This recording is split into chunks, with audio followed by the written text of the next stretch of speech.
My name is Oakley. I'm 27 years old, and what I'm about to tell you is something I never thought I'd share with anyone, but it changed my entire life. So, here it is. It was Grandma Ruth's 90th birthday, the kind of milestone that pulls every branch of a family tree into one room, whether they like each other or not. My mom had rented out a private dining hall, chandeliers, white tablecloths, the whole performance. About 40 people showed up.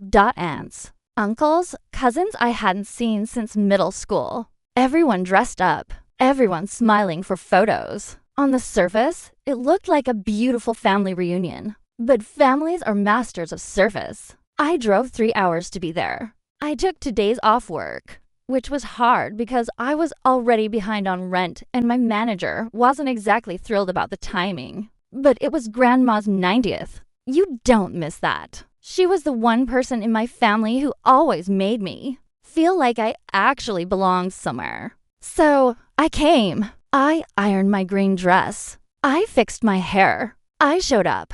Dinner went fine at first. Wine was poured. Stories were told. Grandma blew out candles on a cake that had too many to count. She looked radiant, honestly. Sharp eyes, warm laugh. The same way she always looked at me, like she could see straight through to whatever I was actually feeling. I caught her gaze across the table a few times and she smiled at me in that specific way. The way that meant she knew something I didn't yet. Then my mom stood up. She tapped her glass and announced she had a special surprise. That in honor of Grandma's 90th birthday, she had decided it was the right time to divide the family jewelry. Pieces that had been passed down for decades. I didn't even know most of them existed. Mom said she had been thinking carefully about who should receive what. She turned to my sister first.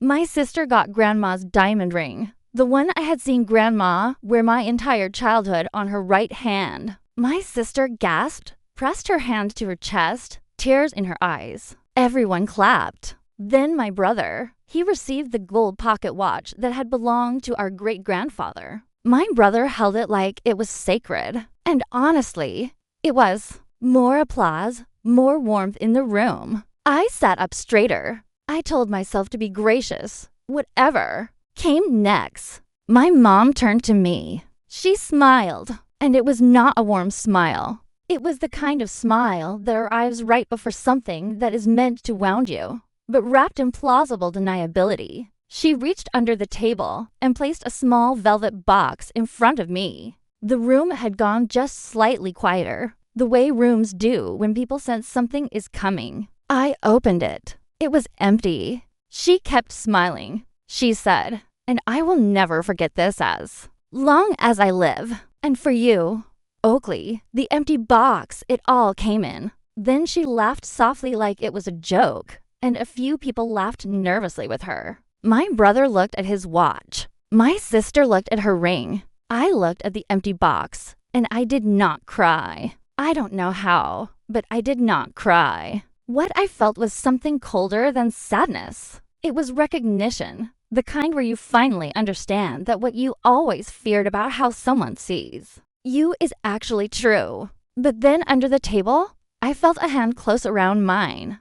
Grandma Ruth. Her grip was firm and certain, and with her other hand, she pressed something small and folded into my palm. A note. She didn't look at me. She just squeezed once and let go. I closed my fingers around it and held on. I didn't open the note at the table. Something told me not to. I folded my fingers around it and kept it in my fist through the rest of dinner. Through the dessert, through the toasts, through the careful small talk that fills the air after something quietly devastating has happened, in a room full of people pretending it didn't. My mom moved on like nothing had occurred. My sister was already photographing her ring for social media. My brother was showing the pocket watch to a cousin, and I sat there with an empty velvet box in front of me and a folded note in my hand waiting. I excused myself to the restroom. I locked the door. I unfolded the paper. Grandma Ruth's handwriting, still precise, still hers even at 90. 7 words. The house on Elm is yours. Always was. I read it 3 times. Then I sat down on the edge of that restroom counter and I let the whole weight of it land on me. The house on Elm Street, Grandma's house, the Tudery white house with the wide porch where I had spent nearly every summer of my childhood. The house I thought would eventually be sold or divided or absorbed into some family negotiation I had no standing in. That house mine. When I came back to the table, Grandma was watching me. I looked at her, and she gave me the smallest nod, the kind that means, we'll talk later, and everything is already handled. I sat back down. I put the empty box in my bag, and I finished the evening. 3 weeks later, I sat in a lawyer's office with Grandma Ruth beside me. She had updated her will 2 years prior, quietly, privately, without telling anyone. The house on Elm Street, along with a savings account I had no idea existed, had been designated entirely to me. The lawyer explained that Grandma had made this decision based on a letter I had written her when I was 19. A letter where I had told her during one of the hardest years of my life that her house was the only place that had ever felt like home to me. She had kept that letter. She had made a legal decision based on it.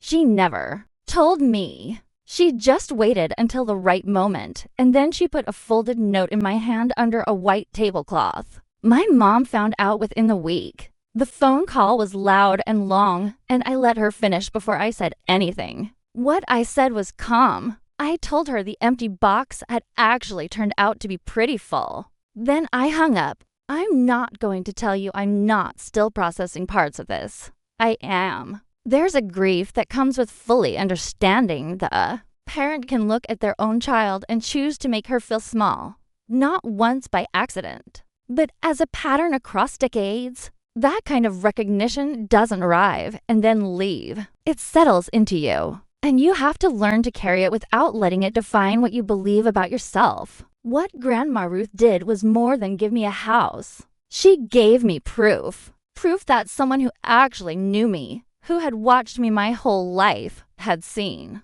Something in me worth protecting, worth planning for, worth 7 words written in careful handwriting and pressed quietly into my hand. I moved into the house on Elm Street 4 months ago. I repainted the porch. I put plants in the windows. Some evenings I sit outside and I think about that birthday dinner, the empty box, the smile, the room full of people who looked away. And I think about the grip of an old woman's hand under a white tablecloth, steady and sure.